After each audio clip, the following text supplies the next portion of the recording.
Salut à toi, dans une vidéo, nous allons comparer une SASU que je vais appeler une ZASU et une SAS que je vais appeler une ZAS. Alors, avant toute chose, comment créer une ZASU, comment créer une ZAS?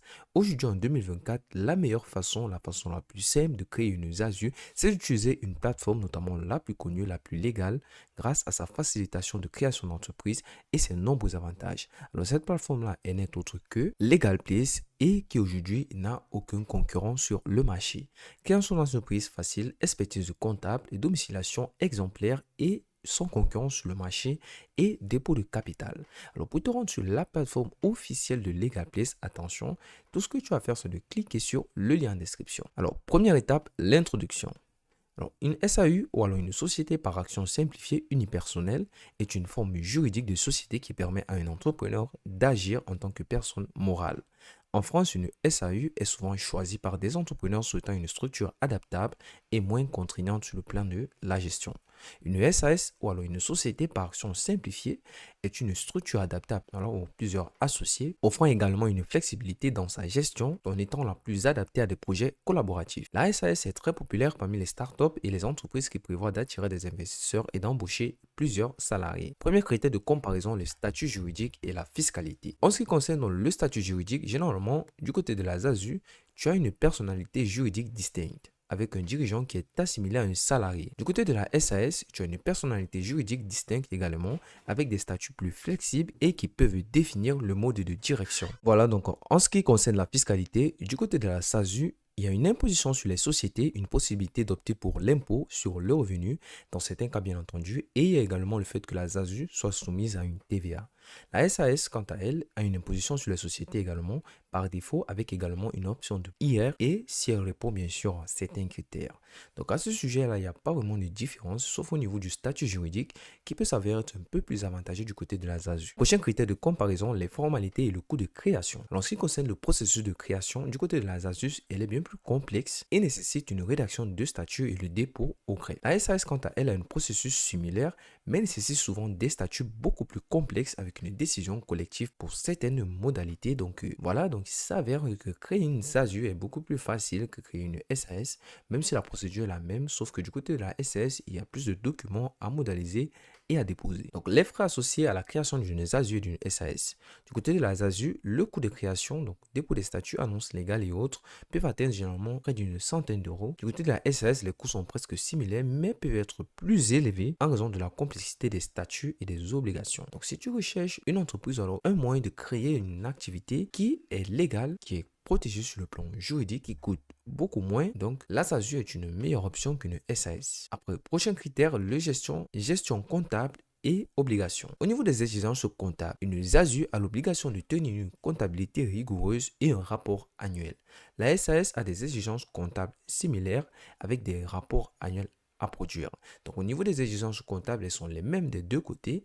En ce qui concerne le niveau de gestion, la SASU a une gestion formelle avec un comptable qui est généralement recommandé. La SAS, quant à elle, nécessite de tenir des assemblées générales, obligation plus formelle en termes de prise de décision. Encore ici, la SAS est beaucoup plus formelle, donc il faut réellement un suivi, une gestion organisée et beaucoup plus formelle que la ZASU. Voilà, donc si tu n'es pas un adepte des gestions, si tu n'es pas un adepte de l'organisation, donc la ZASU est une meilleure option parce que du côté de la SAS, tout sera contrôlé dans les moindres fonds. Critère suivant, la protection sociale, le statut de dirigeant. Donc, au niveau du statut de dirigeant, généralement, le statut de dirigeant chez la ZASU est assimilé à un salarié qui bénéficie d'une protection sociale comparable à ceux d'un salarié lambda. SAS, quant à elle, le président peut être assimilé à un salarié ou alors à un travailleur indépendant selon le statut choisi. Donc, c'est libre à toi. C'est toi qui décides cela lors de la création de la SAS. En ce qui concerne la couverture sociale, généralement, du côté de la SAU, le dirigeant a droit à la retraite, à une assurance maladie, etc. Bref, les avantages liés au statut social d'un salarié. La SAS, quant à elle, te propose une protection sociale dépendante du statut de dirigeant, bien entendu. Il y a un statut travailleur indépendant.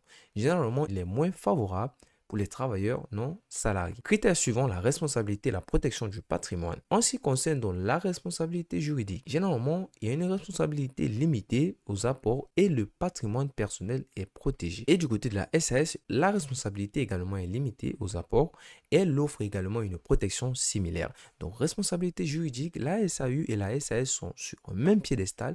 Il n'y a pas vraiment de différence. Les patrimoines personnels sont protégés et les responsabilités sont limitées.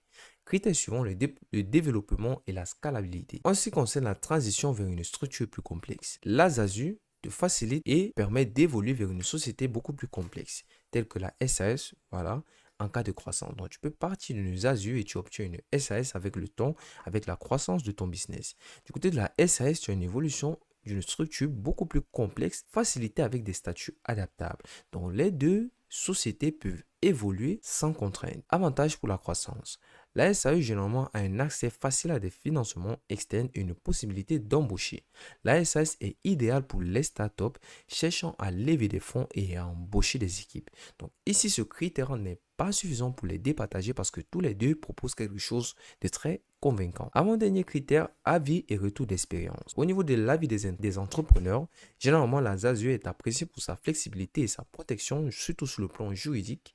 Et du côté de la SAS, elle est reconnue pour sa capacité à attirer des investisseurs, idéal pour les projets collaboratifs. Avantages et inconvénients.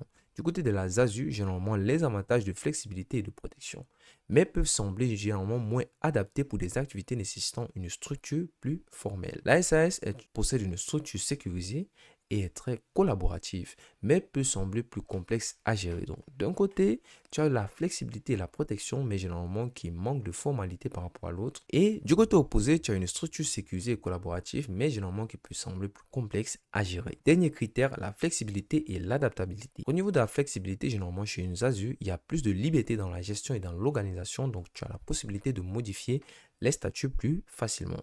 Du côté de la SAS, tu as une flexibilité également élevée, mais nécessite généralement des procédures formelles pour les changements. Scénario adapté, généralement la SAU est idéale pour les projets avec des ambitions de croissance. La SAS est parfaite pour des projets nécessitant plusieurs associés et une gouvernance collective.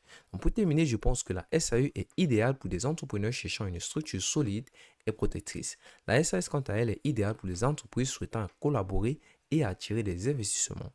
Ma recommandation pendant ça est tout simplement de considérer tes objectifs et ta situation personnelle. J'encourage à consulter des experts ou des plateformes telles que LegalPlace pour faciliter les démarches. Voilà, c'est tout pour cette vidéo. À la prochaine!